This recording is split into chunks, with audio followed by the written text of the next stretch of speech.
Poking the dragon in the eye is never an intelligent thing to do. But in the last fortnight, backed by the United States' ironclad guarantee for security, the Philippines began to assert its sovereignty in the South China Sea by placing buoys in the waters that it claims to be its own. Not only this, on the 17th of May, the Philippine military chief also visited the remote islands near the disputed Spratly archipelago, insisting that it was important for the Philippines to monitor and detect who had access to the waters in the territory. Now, the United States claims that it is expanding its military footprint in the Philippines to better defend Taiwan in case of a conflict. But by doing what it has done, has Washington now pushed the Philippines to the forefront of a firing range as and when hostilities will break out with China in the region. South China Sea is one of the world's biggest potential flashpoints. China claims almost the whole of the South China Sea, including the Spratly Islands, which are also claimed in part by the Philippines. Other nations who lay claim to the South China Sea include Malaysia, Indonesia, Vietnam, Brunei, and Taiwan. Between the 10th and 12th of May, Philippines placed 5 navigational buoys in the South China Sea to assert its sovereignty over the disputed Spratly Islands in the South China Sea.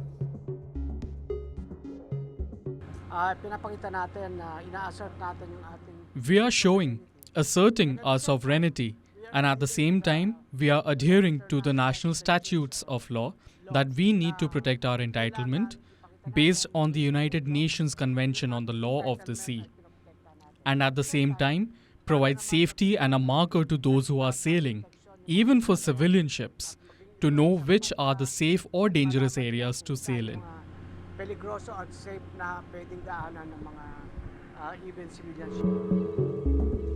The Philippines has been frustrated by China's aggressive action in the South China Sea, which includes harassment of the Philippine ships and fishermen.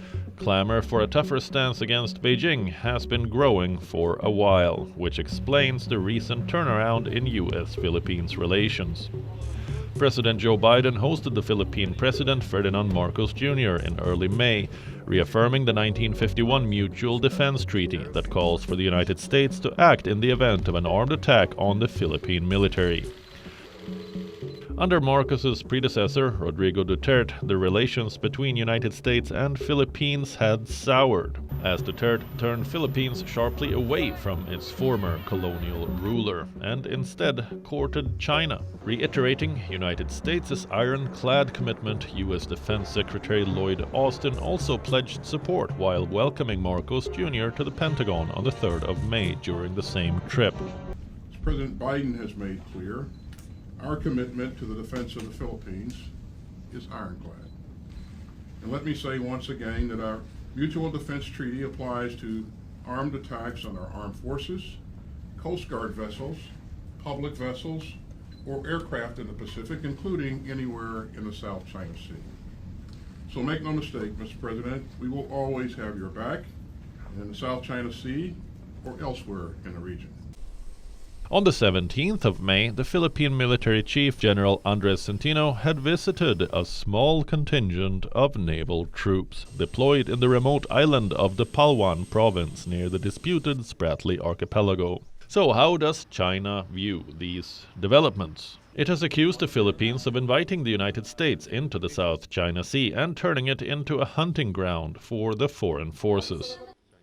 The Mutual Defense Treaty is a bilateral treaty between the United States and the Philippines. China firmly opposes any country's interference in the South China Sea issue under the pretext of bilateral treaties which will damage China's territorial sovereignty and maritime rights and interests. What I want to stress is that the South China Sea is home to all regional countries and should not become a hunting ground for external forces. The key to peace and stability in the South China Sea lies in regional countries insisting on mutual trust, solidarity, and cooperation, and taking the initiative in their own hands to resolve differences between countries. On the 3rd of April, the United States announced 4 more military bases in the Philippines, on the islands of Isabela, Cagayan, Zambales, and Palawan. The intention is to boost the defense of Taiwan. But what is clear as daylight is that the Philippines has now been thrust to the forefront of this muscle-flexing contest between the United States and China.